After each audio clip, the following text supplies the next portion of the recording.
Boa noite. Boa noite, Janaína. Mayra, boa noite. Bem-vinda, Dani. Vou dar um tempo para chamar o pessoal, ainda mais um minutinho. Vou colocar o tema da nossa live de hoje. Nós vamos falar sobre os desafios da prática de Mindfulness. Vou receber Daniela Sopeski. Tem praticante de Mindfulness aí? Participem, mandem sua experiência nos comentários.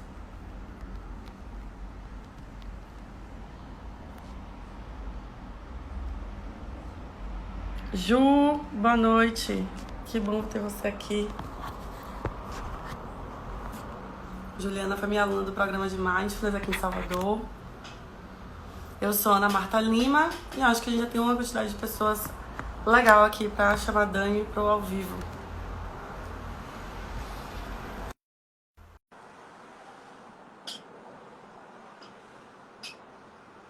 Aceitando, aguardando Dani entrar.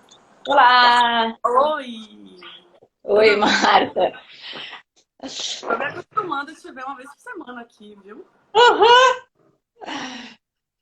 Tá virando Vou hábito. sentir saudades. Na próxima vamos ter que mudar esse. Desapegar, né? Desapegar, variar. Oportunidade de prática. Bom, eu estava falando para o pessoal que a gente vai falar hoje sobre como lidar com os desafios da prática de Mindfulness. E você vai responder algumas dúvidas. Convite de novo de que as pessoas mandem suas questões, falem sobre seus desafios. A gente fez um resumão do que a gente Compilado. um compilado de tudo que a gente costuma ouvir. Mas antes, vamos começar com uma prática breve, uma breve mensagem para a gente chegar aqui Cristiane! no nosso mundo virtual. Pode ser? Vamos fazer uma prática breve? Todo mundo aí, essas 10 pessoas. Quem for chegando pode começar onde estiver, não tem problema. Se desejar, feche os olhos ou então descanse o olhar em algum ponto. Fixar o olhar em algum ponto para evitar as distrações visuais.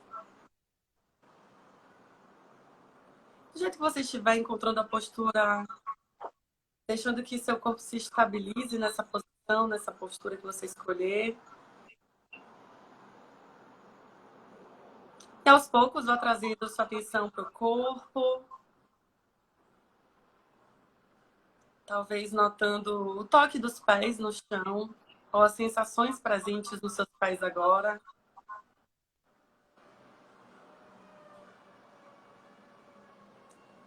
Ou quem sabe percebendo as sensações presentes nas suas mãos ou no seu rosto.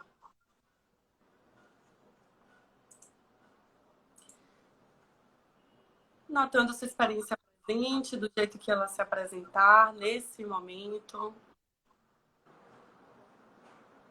Localizando sua atenção aqui e agora através das sensações do seu corpo.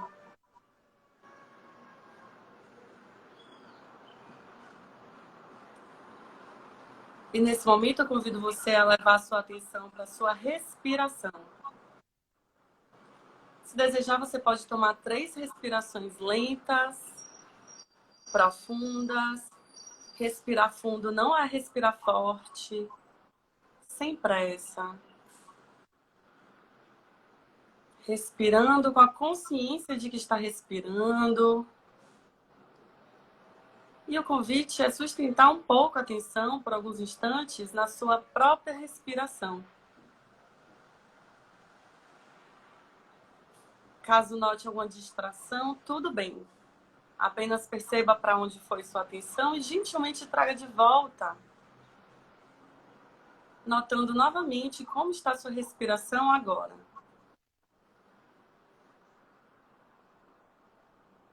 E vá permitindo que sua respiração encontre o fluxo natural.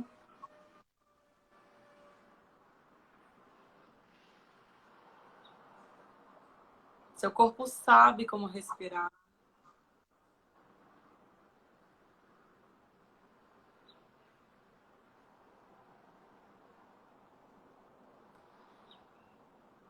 Notando as sensações de respirar, um entrando e saindo no nariz.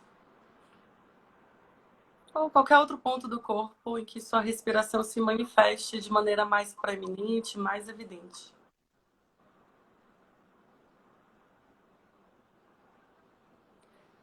Então, quando se sentir pronto, expanda a sua atenção para o corpo como um todo. Se quiser se movimentar de maneira consciente, dando ao seu corpo o que ele precisa, fazendo um breve alongamento do seu modo. Uma pequena prática de autocuidado e aos poucos abra os olhos lentamente, trazendo essa prática ao final. E Dani, todos Obrigada, Marta. Obrigada, Marta. Interessante na condução e ao mesmo tempo é o tema da live, né? O quanto simplesmente trazer essa atenção para o que já está aqui, não estamos fazendo nada. É apenas notar o que está aqui, assentar na respiração, que reencontra o seu ritmo natural, quando a gente simplesmente está parado, né?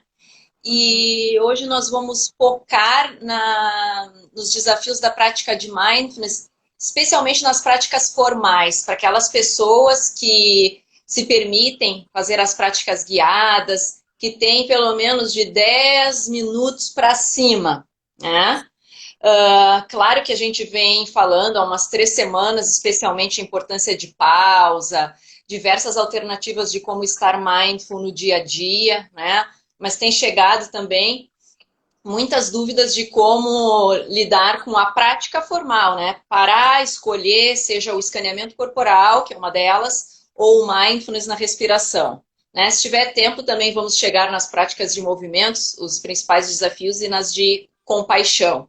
Então, hoje a gente vai privilegiar essas pessoas que estão nessa trilha já, ou iniciando, ou já há um tempo que tem um certo volume de dados, né, da observação do seu próprio funcionamento mental. Sim. Ou também quem já experimentou começar a prática, né? Quem tentou.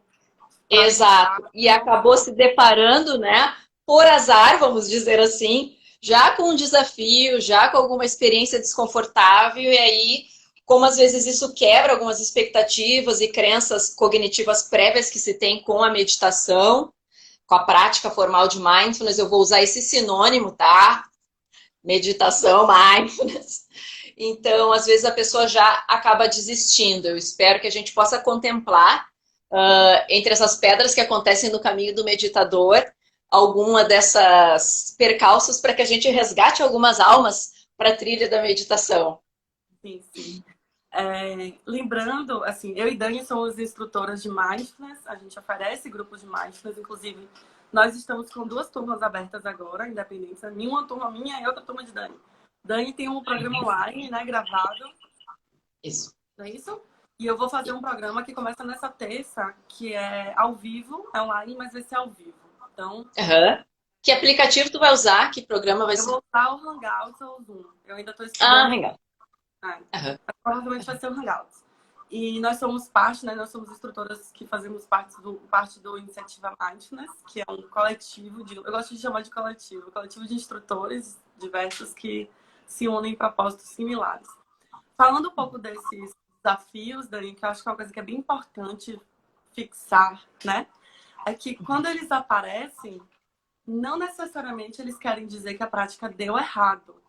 Não é isso? Exato. E às vezes, quando a gente encontra esses desafios na nossa prática, a gente interpreta como se eles estivessem atrapalhando a prática.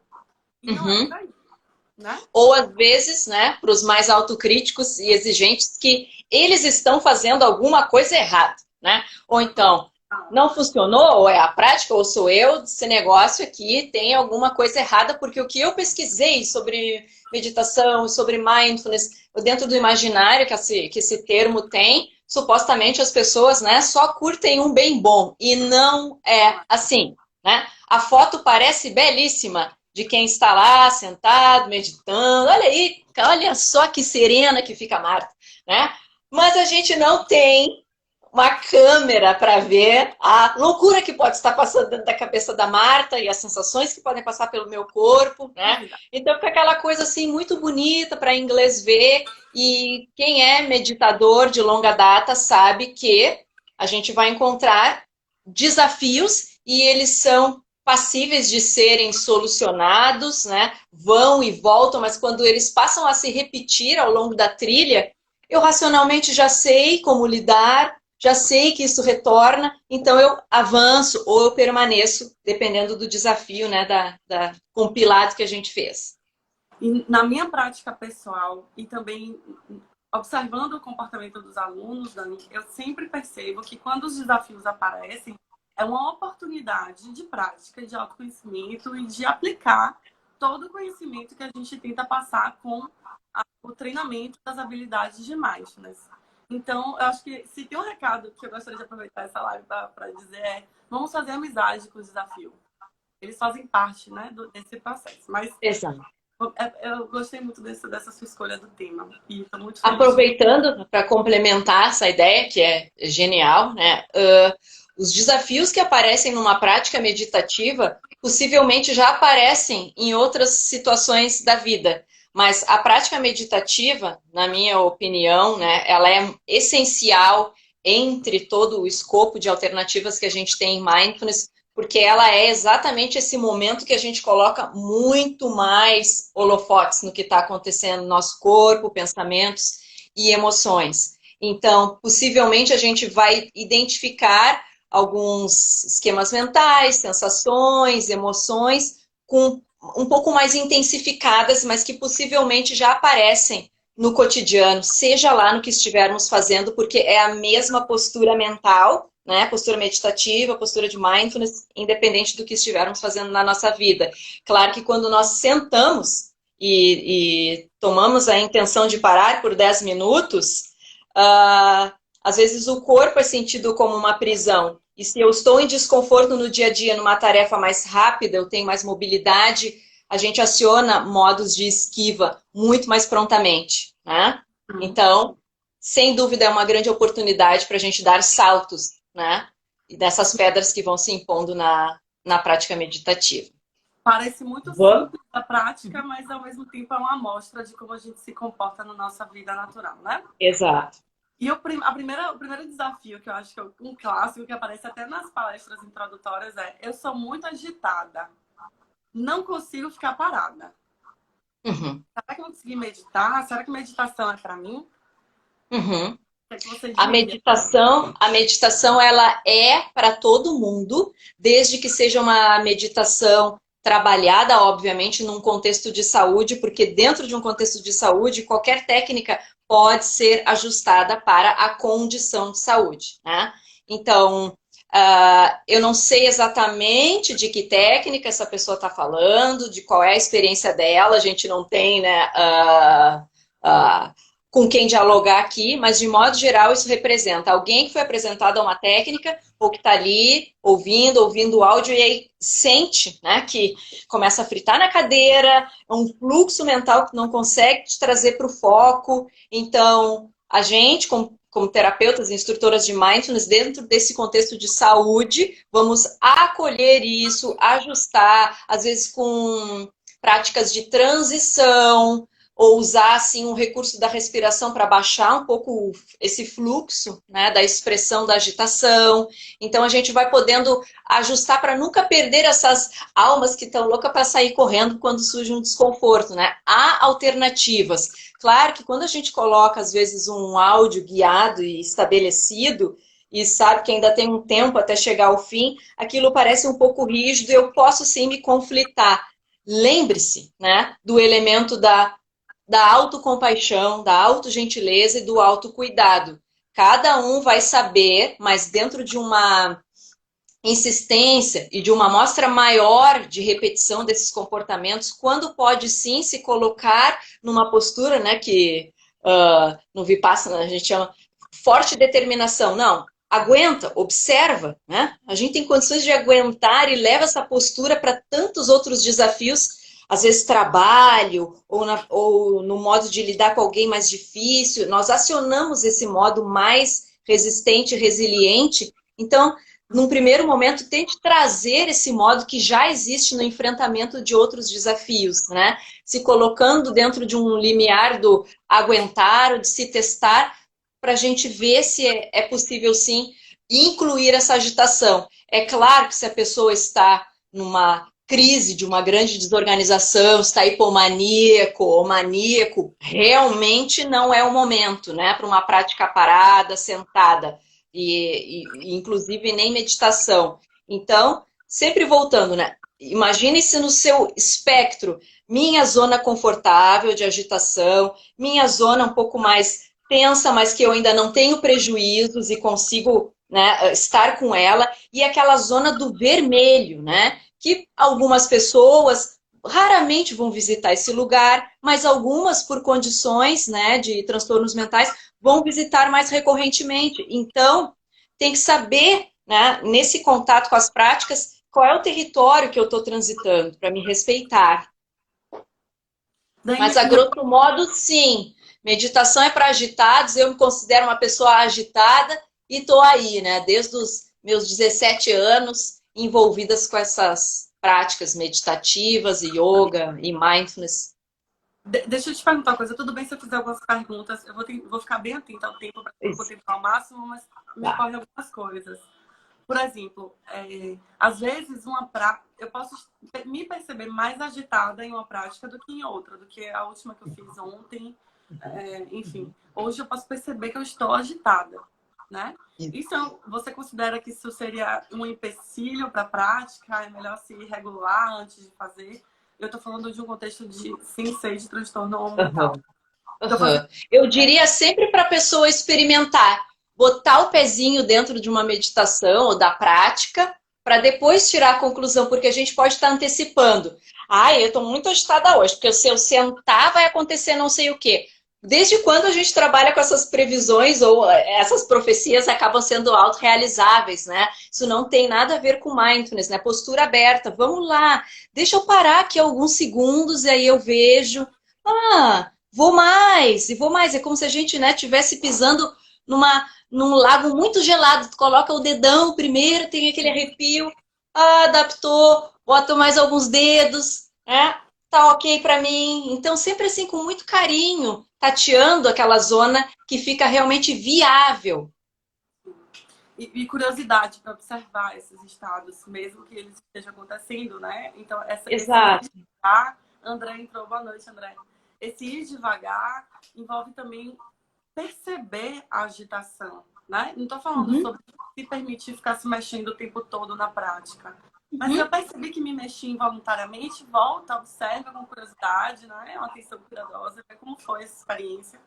Mas você precisa abandonar a prática, né? Isso, não se julgar, lembrando que tem hiperativos aí na maior batalha para fazer meditação dentro da dose que é viável. E eles têm relatos interessantíssimos, né? Quanto mais familiaridade tu tens com o teu funcionamento, com o transtorno, agora estamos beirando a zona do vermelho, né? Melhor a gente depois tem essa consciência para performar em outros momentos, que é para isso que a gente medita, né? Não é para, uau, nota 10 hoje, consegui. Não, ninguém quer saber como é que foi a prática, ninguém nem vai saber se está praticando ou não, não existe essa patrola, né? Embora muita gente adore ficar dizendo para todo mundo quanto faz, como faz. Não, lembrando que a gente faz aquilo para poder expandir para a nossa rotina e aquilo ali vai ser uma escola, né, uma amostra do que acontece depois. Ai, Dani, é tão bom ver você falar. Mas eu vou parar de ficar falando isso, acho que eu tô repetitiva já. Olha esse tema aqui, essa pergunta que é interessantíssima. Essa aí é de meditador de longa data. Maravilhosa. Percebo que consigo criar um espaço entre uma parte da minha mente que percebe os pensamentos e os pensamentos em si. Eu consigo criar esse distanciamento. Então, tem os pensamentos acontecendo, eu consigo perceber os pensamentos. Ok. Tive um tipo de insight que eu não sou meus pensamentos negativos. Tudo bem, né? Então, uma perspectiva, viu o pensamento negativo, eu sou eu, o pensamento tá lá. Mas, ao mesmo tempo, eu fiquei com uma dúvida. também não sou meus pensamentos positivos? É, ótimo, né?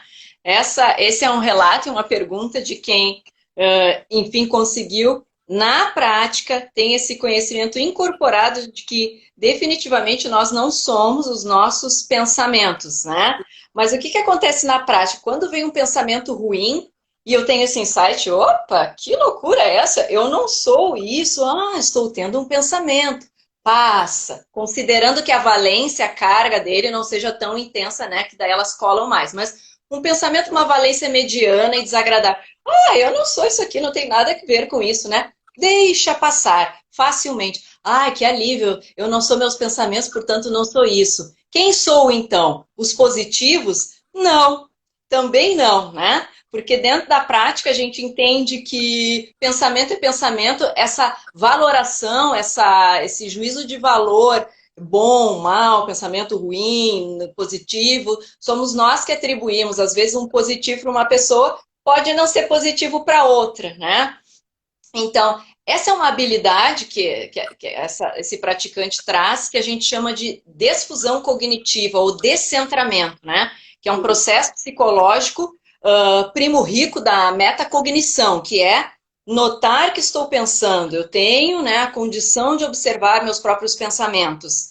Mas, sim, a gente traz a mesma atitude para aqueles que parecem negativos e aqueles que nós julgamos positivos, né? Porque às vezes os positivos, a mente ela é ardilosa, a mente mente. Às vezes nós queremos nos agarrar a alguns positivos, né? Porque eles são analgésicos, enfim, trazem sensações que, aqui nesse lugar confortável que eu vou ficar. Não, a gente aproveita. Opa, tem um positivo aqui, um pensamento positivo. Solta também, né? Porque o conceito da transitoriedade é isso, coisas boas, ruins, né? Que é individual, subjetivo, vêm, permanece, passam. Então, a prática ela é a escola para isso, né? E a gente não trabalha com esse conceito de ego, de identificação. Na meditação, a gente aprende a desidentificar de tudo que a gente pensa que é, enfim, traços, as historinhas que nós contamos para nós mesmos e as diversas máscaras que utilizamos dependendo dos contextos onde performamos. Então é uma grande oportunidade para ver, opa, com que conceito às vezes eu gosto de colar, ou que cenário, às vezes o pensamento positivo ele é um cenário de escapismo, ou uma lembrança interessante, ou uma ideia super otimista, ainda está naquela batida, né?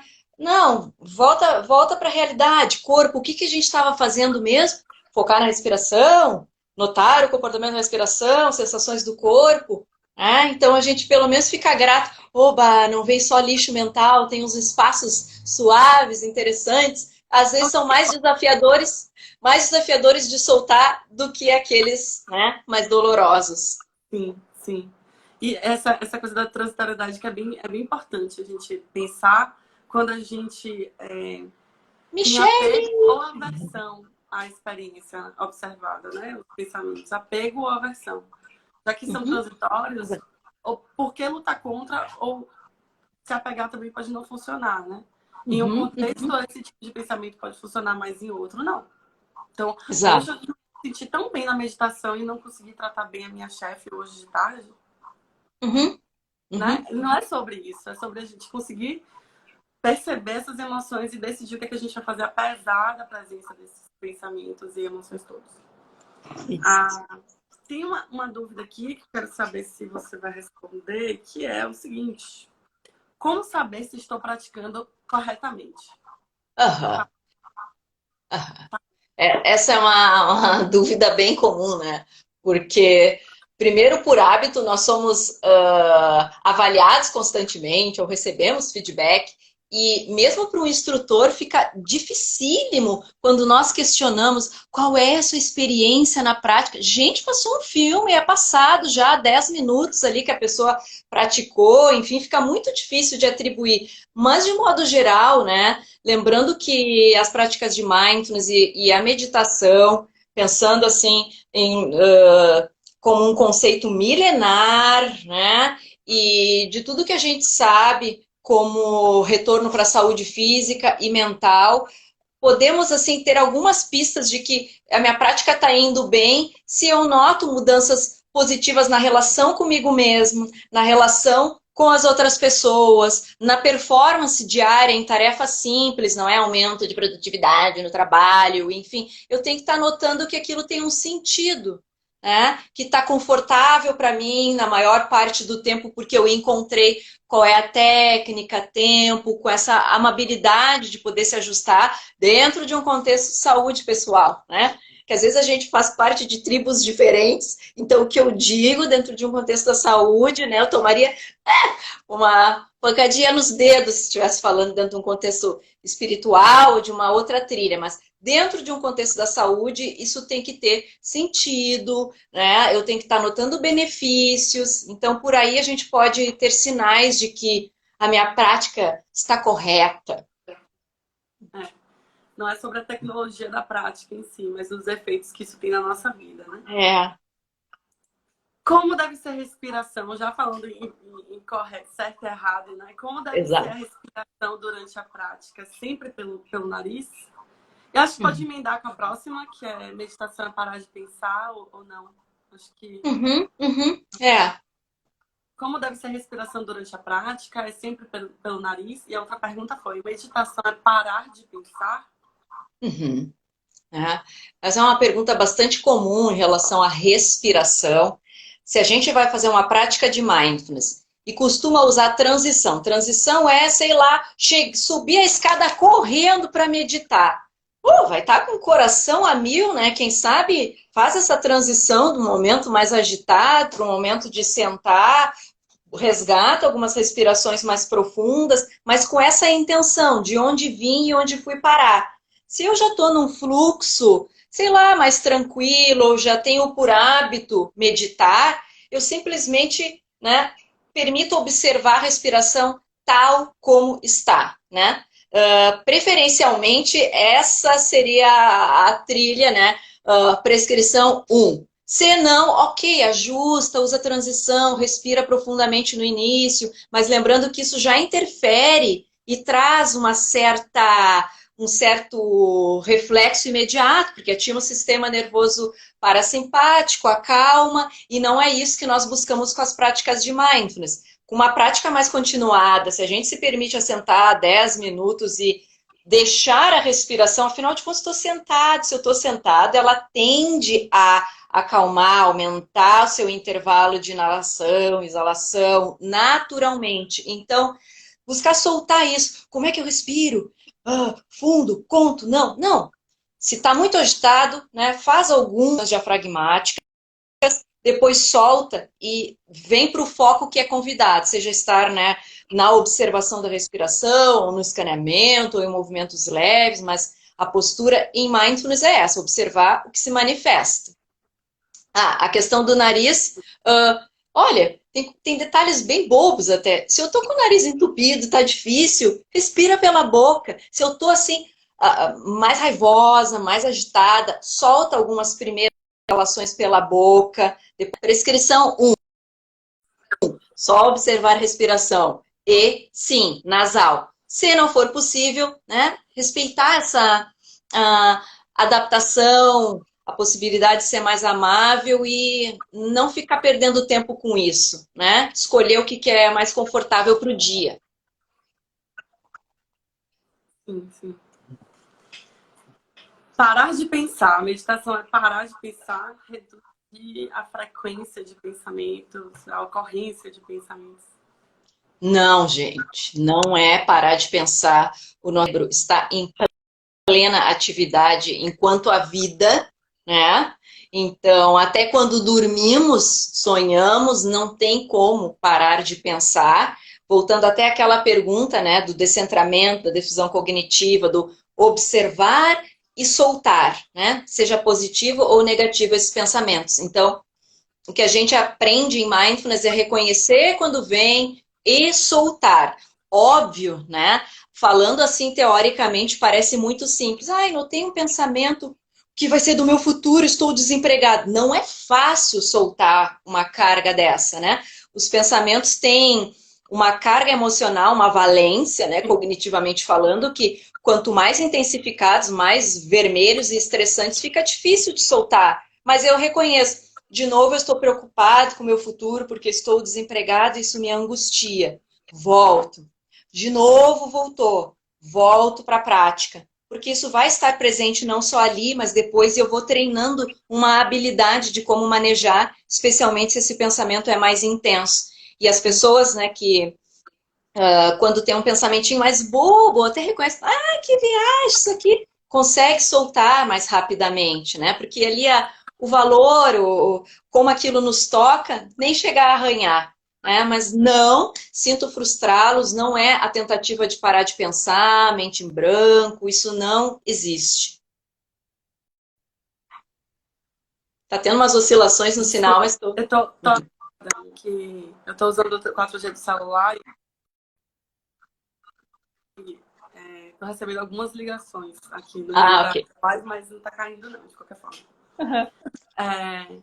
É exatamente assim, o que eu fico pensando é que as pessoas procuram o programa ou procuram a prática justamente porque os pensamentos, alguns pensamentos, por exemplo, catastróficos ou alguns autojulgamentos, acabam atrapalhando várias áreas da vida dela, né? Na vida da pessoa. Uhum. E na prática, a gente tem a oportunidade de olhar para eles e manejar os pensamentos.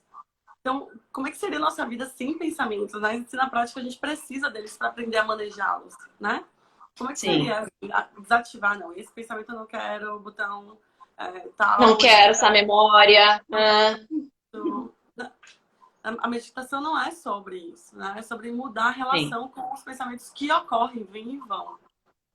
Uhum.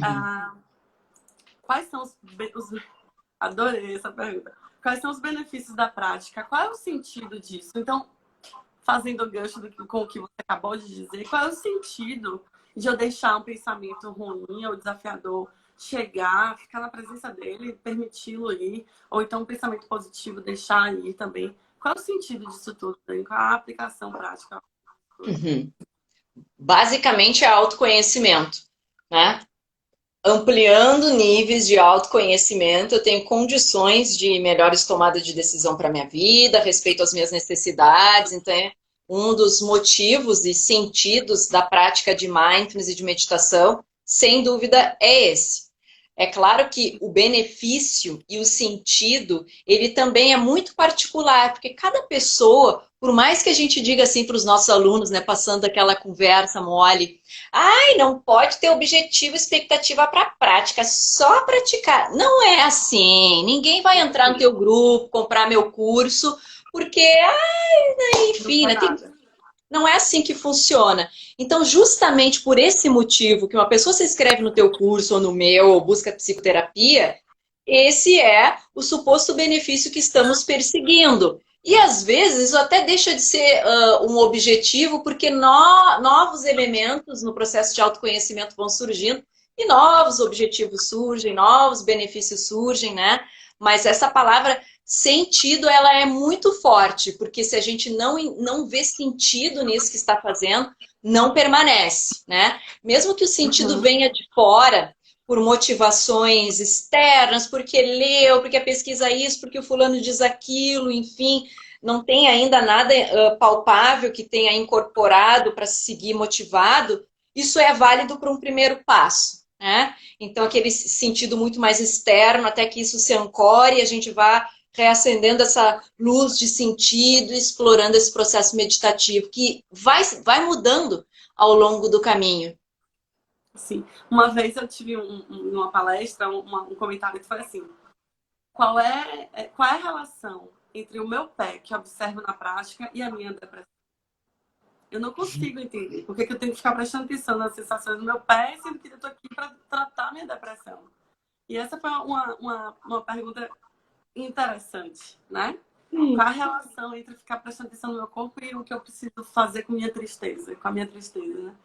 Mas perceber esses padrões que é importante. A prática faz a gente perceber o padrão de reatividade, o padrão de reação ao que está sendo observado. Sim. Afinal de contas, né, quem está com sofrimento muito intensificado tem pressa, quer alívio, como assim? Eu tô mal aqui, para que que eu vou observar meu pé? Então, é uma pergunta legítima, né? Mas depois a gente convence do porquê, porque é uma questão de mecanismo, não é o pé, é o mecanismo por detrás de fazer isto, né? Mayra fez uma pergunta aí agora: como eu me programo para respirar sem sentir que o ar está faltando?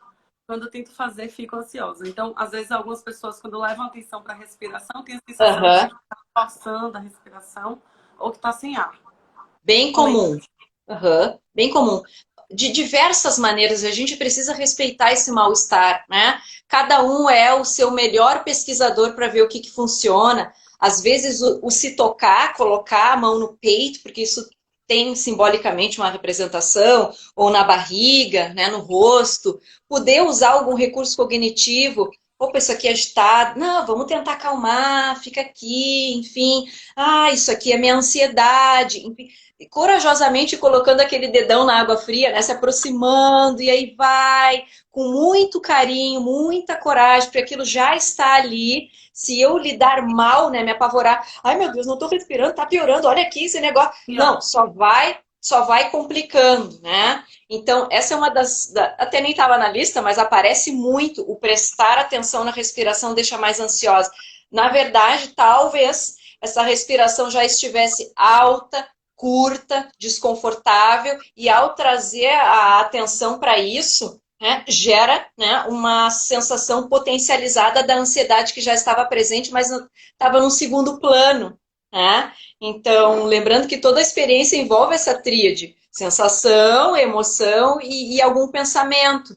Então, convidaria ela aí se testando carinhosamente, né? Mas nunca fugindo, carinhosamente, e trazendo toda a criatividade possível, porque não tem instrutor, terapeuta, mestre, isso aqui, guru, que vá poder encontrar tão perfeitamente aquela chave. A gente ajuda, né? Entendendo que a criatividade ela é infinita, mas é assim, é um tentativa e erro. No caminho da não desistência, a gente vai encontrar um jeito, ou vários, porque aumenta o repertório para lidar com os desafios. Sim. Agora, esse temperinho da autocompaixão, da gentileza, do cuidado, é essencial. A gente acaba não valorizando, né? Uhum. É um Até modo de de... pisar, né, na prática com essa intenção. Isso aqui é um momento de autocuidado. Liga o botão, né, daquela mama querida, da nona, né? Exato. É, vamos lá. Qual é o melhor horário para praticar? Caiu sempre no sono na prática. Outra pergunta. Qual é o melhor horário para praticar? E aí tem outra pergunta. Caiu sempre no sono na prática. O que posso fazer para evitar isso? Talvez essas duas Uhum. perguntas possam ter relação. Se relacionam, né? A melhor hora para praticar, cognitivamente falando, é aquela hora que a gente sabe que tem uma energia mental para estar atento e sustentar uma prática de 10 minutos que é monótona, né? E às vezes sim, só o fato de parar nessa prática, por mais lúcido e desperto que eu estivesse me sentindo, ao sentar, passando uns 2 minutos, pode ser que eu já encontre esse sono. Então, aí bifurca o desafio, mas o melhor horário, de modo geral, é aquele que eu me sinto desperto, atento, presente, né? Ok? E isso varia para a maioria das pessoas, e também agora, né, dentro dessas condições que a gente tem, especialmente um momento, né? Esse dia eu falei com um aluno que ele disse assim: o único momento que eu tenho sossego é quando eu me tranco no banheiro, porque a casa tá um caos. Então, banho mais longo ou se secar mais longo, tudo mais lento no banheiro, aqueles minutinhos de poder, né, centrar-se, resgatar alguma energia, porque vai se converter depois para a dinâmica do grupo. Então, também é muito particular para a gente respeitar esse momento de não estar com sono. E muita gente escolhe justamente a hora de fazer no fim do dia, que já está exausto, pode não ter consciência do seu cansaço, mas quando sentar, passa alguns minutos e aí fica complicadíssimo sustentar a prática. Então é melhor fazer mini práticas para não pensar assim, ah, então eu não tenho esses 10, 12 minutos, né? E acaba sendo uma justificativa para não fazer. Ah, são tantas perguntas boas, eu queria mais 1 hora de live. É, não consigo sentir todas as partes do corpo no escaneamento. Pode apenas visualizar o meu corpo ao invés de sentir as partes do corpo? Uhum.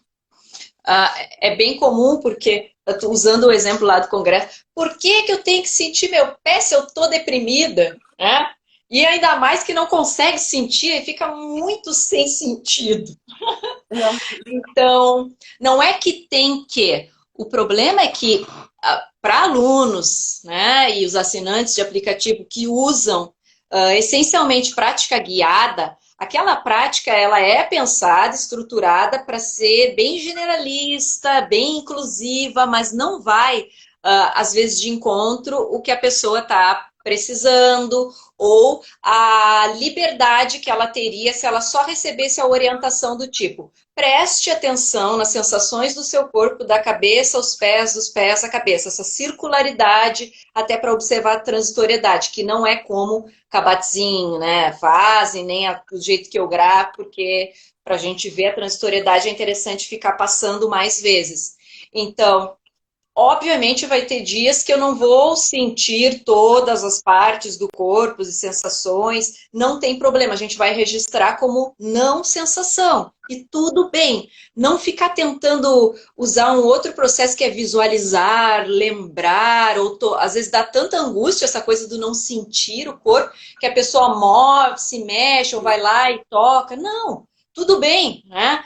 Hoje eu não estou sentindo o meu pé, mas se eu chutar a porta agora aqui, o dedão vai ficar doendo tanto que eu só vou sentir o meu pé. Então não tem problema, né? A gente reconhece como não sensação e até sabendo que isso vai fazer parte da prática, para eu já me preparar e não trazer aquela antecipação desconfortável. Ah, não estou sentindo, o que está acontecendo comigo? Até porque dependendo da condição de saúde, por exemplo, diabéticos não vão sentir, né, às vezes as extremidades, os pés, não, ou raramente vão sentir. Então, vai incluir como uma não sensação. Sim, cada prática é uma prática, né? Uhum. Então, talvez o que produza desconforto é a sensação de que a gente tem que forçar e conseguir perceber aquela sensação. Não, é só uma referência, né? É. O comando realmente é perceba diversas partes do seu corpo, né? Se a gente pudesse colocar É dessa muito forma. mais livre do que a Muito condução mais. de um áudio guiado, mas que, obviamente, para muitas pessoas, até incorporar aquele mecanismo, sem dúvida, é essencial, acho assim, fundamental, tem que continuar fazendo. É melhor, às vezes, encontrar um estranhamento do que, às vezes, se encontrar com muitos desafios de fazer sem alguém guiando e acabar desistindo, né? Sim. E por isso também que essa situação volta àquela pergunta inicial. Como que eu sei que a minha prática está indo bem? Porque a pessoa que nota, né, que não sentiu o pé ou alguma sensação, ai, deve estar errado, que está dizendo para eu sentir. Não, está convidando a sentir, a observar, registre como uma não sensação, a gente observa o que se faz presente, né? Então não é que a minha prática está errada porque eu não senti, mas, né, para o leigo, enfim, que isso não fica muito claro, tende a achar que não está indo bem. E não, nada pode dar errado, só se tiver um desconforto brutal. Exato. Até na respiração, né? Nosso corpo sabe como respirar. O corpo ele vai respirar de qualquer jeito, né? Mas talvez um ponto importante seja a gente pensar na nossa linguagem e falar sobre probabilidades. A probabilidade de perceber, pode ser que você perceba, né? Experimente, veja se você consegue notar. Porque a gente pode acabar indo muito para esse lugar, né? Eu deveria conseguir perceber, eu deveria conseguir sustentar minha atenção o tempo todo na respiração. O nome da prática é atenção plena à respiração. Então, eu Sim. deveria fazer atenção plena na respiração. Sustentar minha Uhum. atenção ali o tempo todo. E não é sobre isso, né? É Não. sobre ter essa O referência entorno como disso, é. a relação É com isso. Exato. É todo o entorno, tudo que é produzido quando eu me distraio, o que é produzido quando vem o julgamento sobre eu ter me distraído ou sobre os pensamentos do futuro, enfim. se semana que vem eu vou conseguir manter essas práticas ou não. O que mais? Depois do escaneamento, por que eu sinto mais cansaço, né? Depois de fazer a prática do escaneamento corporal. Por que eu sinto mais cansaço no escaneamento corporal? Essa eu nunca tinha Sim. ouvido. Para mim vem bastante, é quase como uma queixa.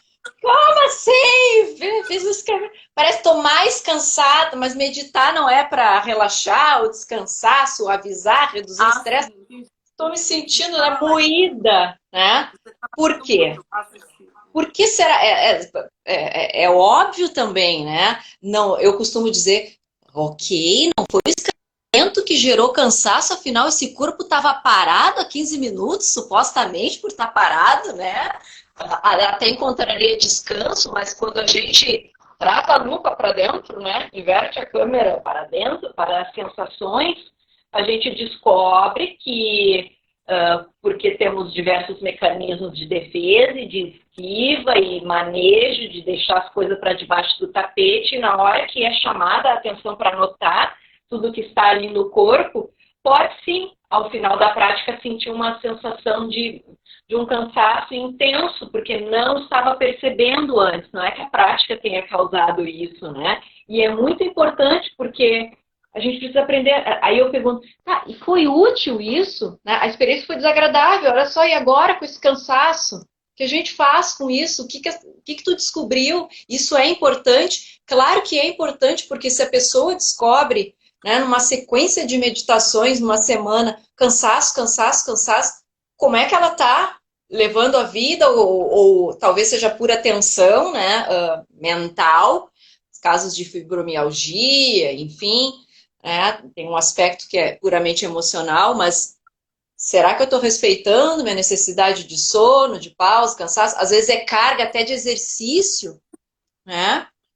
Uma falta de respeito aos limites do corpo, e aí, obviamente, quando eu paro para observar, para senti-lo, eu descubro o desconforto. Para observar pode estar no shape ali, né? Mas quem está dentro desta casa que sabe como é que é viver dentro dela. Dani, o Hugo fez uma pergunta.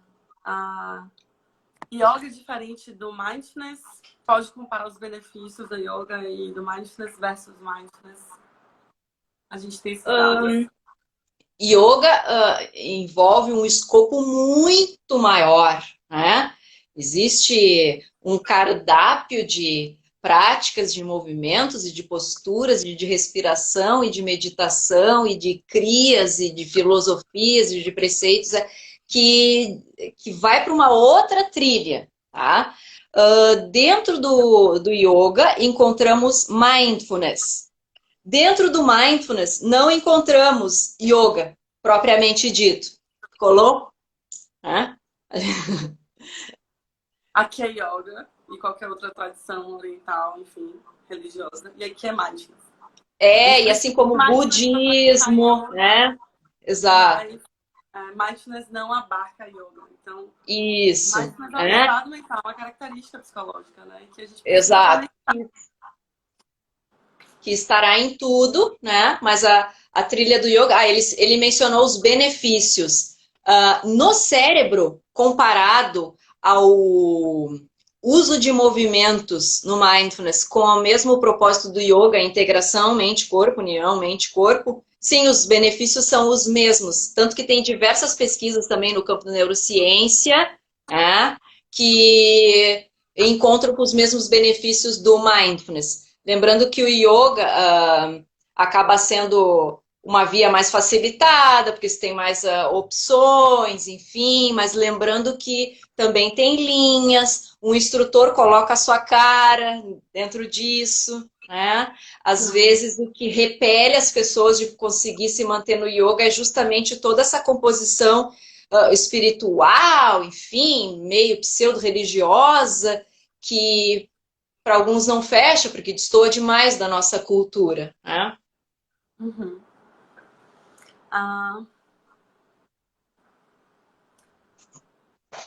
Nas práticas em movimento,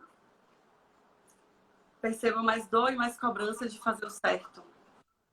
puxando um pouco o gancho do movimento, né? Que a gente acabou de falar Que sobre. também acontece no yoga, né? Porque às vezes as pessoas vão para o yoga, né? Querendo chegar naquela postura, na última variação, e ainda dá aquele sorriso estalado para tirar foto para o Instagram.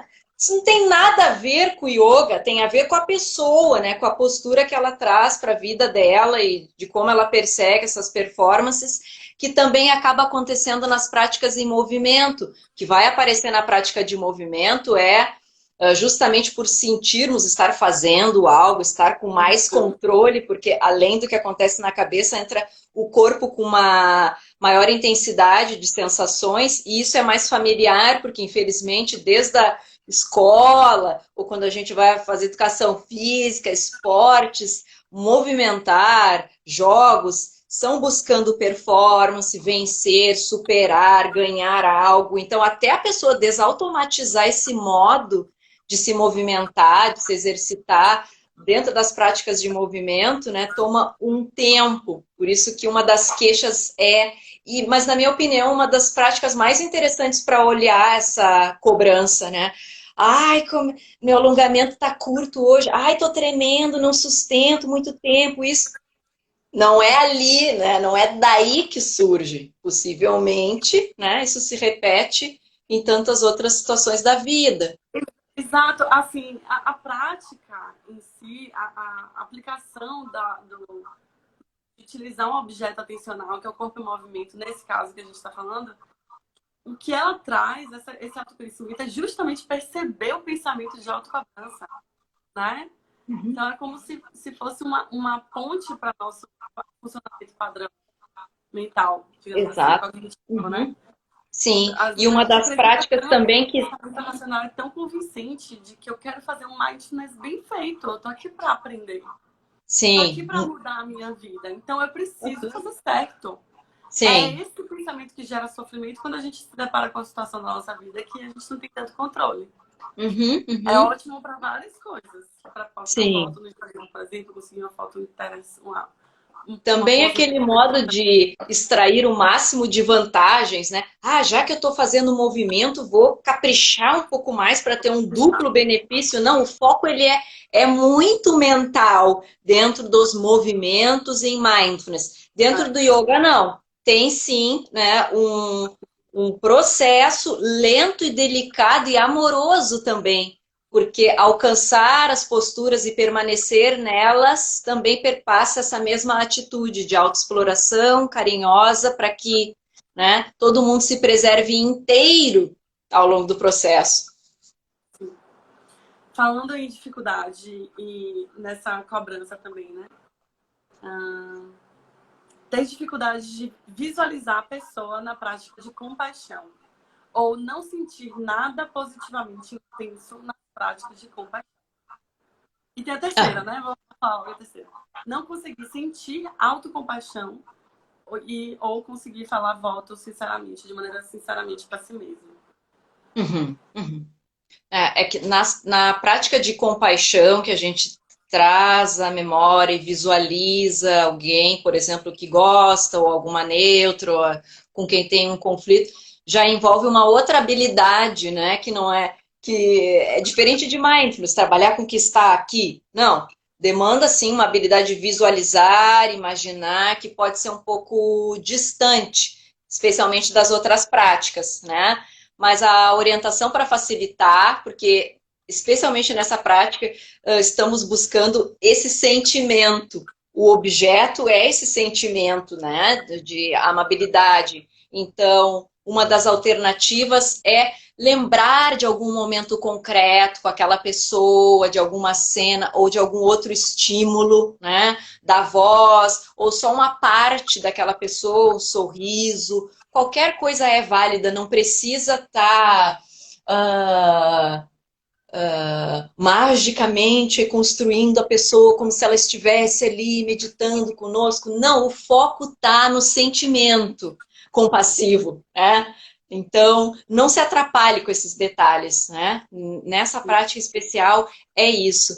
E nas de autocompaixão, o desafio é a queixa também, eu não consigo trazer votos de positividade, que eu fique bem, que eu tenha paz, ou me enxergar de uma maneira mais amorosa, tudo bem. Aí sim que também, tanto que existem programas só focados nisso, de tão duro que pode ser para algumas pessoas que são muito autocríticas, muito identificadas com esses pensamentos mais negativistas em relação ao seu próprio ego. Então a gente aproveita isso como uma oportunidade de olhar para essa autocrítica, assim, uau, né, que dureza, né? Vamos seguir explorando ou até ajustando. Não precisa dizer nada, mas incluir a experiência como um todo, se abraçar, voltando lá para aquelas mesmas dúvidas no início, ajuste, respeito às necessidades, né?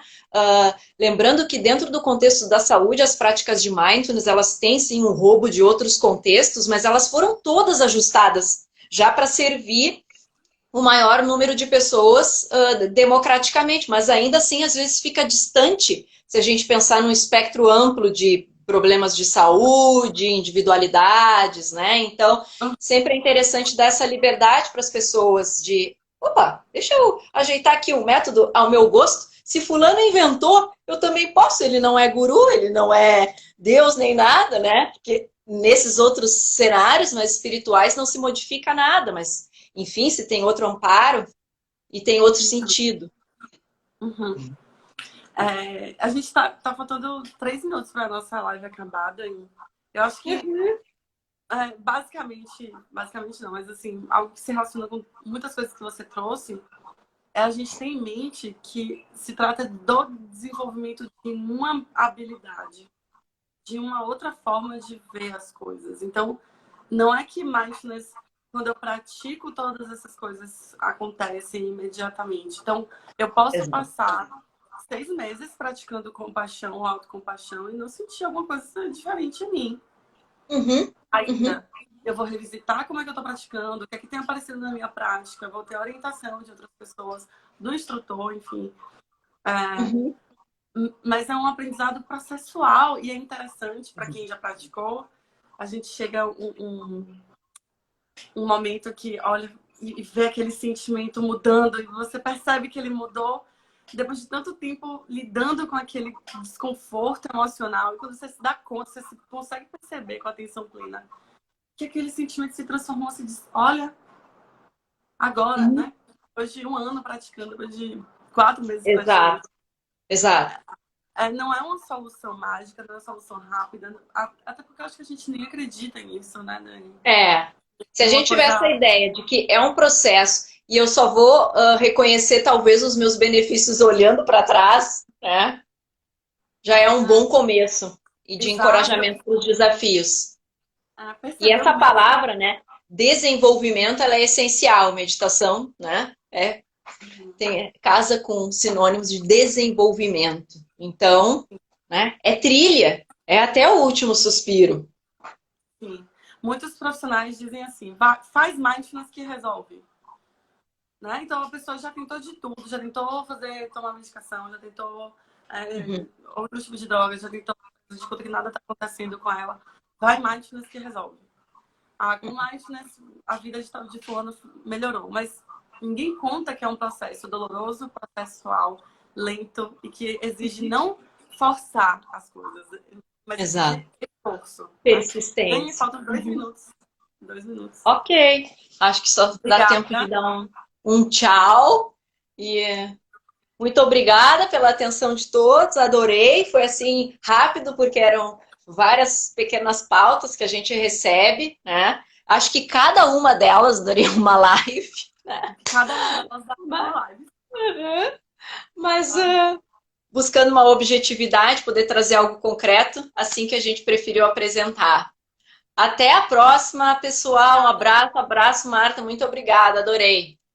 Obrigada, pessoal que assistiu e mandou suas dúvidas. Estamos aí. Um beijo. Deixar para tu salvar aí, tá? Porque tu sabe que eu sou uma... Aqui, ó. Bem atenta. Não posso me distrair, não. Pausa total. Tchau.